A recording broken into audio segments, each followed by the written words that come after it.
भगवद गीता अध्याय 15 पुरुषोत्तम योग। भगवद गीता का 15वां अध्याय पुरुषोत्तम योग कहलाता है। इसमें भगवान श्री कृष्ण ने जीवन, आत्मा, संसार और परमात्मा के गूढ़ रहस्यों को बहुत सुंदर रूप में समझाया है। यह अध्याय केवल 20 श्लोकों का है, पर इसमें संपूर्ण वेदों का सार समाया है। एक संसार रूपी अश्वत्थ वृक्ष श्री कृष्ण कहते हैं। यह संसार एक उल्टा पीपल का पेड़ है। इसकी जड़ ऊपर परमात्मा में है और शाखाएं नीचे फैली हैं। यह वृक्ष कर्मों, संसार के कर्म बंधन से बना है। इसके पत्ते वेद हैं। जो इस वृक्ष का वास्तविक ज्ञान पा लेता है, वह संसार के बंधन से मुक्त हो सकता है। परंतु यह वृक्ष अत्यंत दृढ़ है। इसे वैराग्य की तलवार से काटना पड़ता है। 2 परम लक्ष्य, परम धाम। जब व्यक्ति इस वृक्ष को काटकर मुक्त होता है, तब वह उस परम धाम को प्राप्त करता है, जहां से लौटना नहीं पड़ता।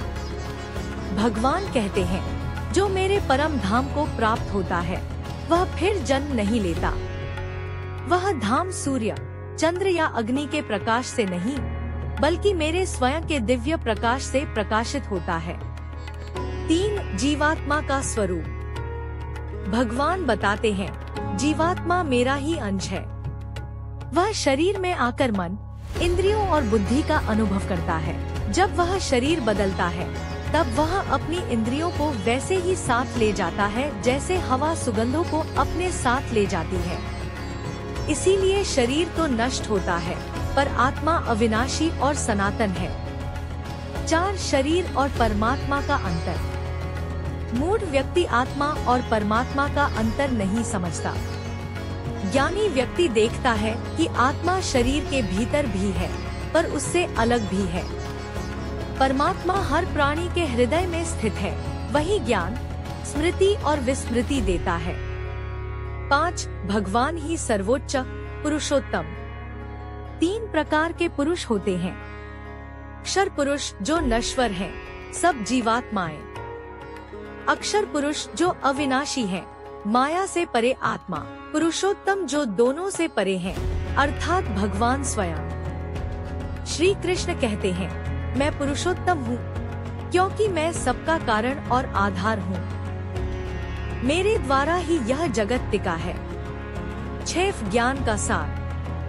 जो व्यक्ति पुरुषोत्तम भगवान को जान लेता है, वह सर्वज्ञ बन जाता है।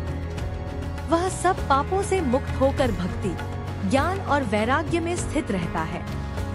भगवान कहते हैं, जो मुझे जानता है कि मैं ही सर्वोच्च हूँ, वह मुझ में स्थित होकर मुझे पूर्ण भक्ति से प्राप्त करता है। 7 इस अध्याय का संदेश। यह अध्याय हमें सिखाता है कि संसार अस्थायी है, इसलिए इससे आसक्ति छोड़ो। आत्मा अमर है, इसलिए शरीर से अधिक आत्मा का ध्यान रखो। भगवान ही सबका आधार है, इसलिए उनके प्रति भक्ति रखो। सच्चा ज्ञान वही है जो व्यक्ति को पुरुषोत्तम भगवान की अनुभूति तक ले जाए। संक्षेप में, भगवद गीता का 15वां अध्याय हमें जीवन, आत्मा और ईश्वर के शाश्वत संबंध का बोध कराता है। यह बताता है कि मनुष्य जब मोह, आसक्ति और अहंकार से मुक्त होकर ईश्वर की शरण लेता है, तभी वह वास्तव में अमरता और मुक्ति को प्राप्त करता है।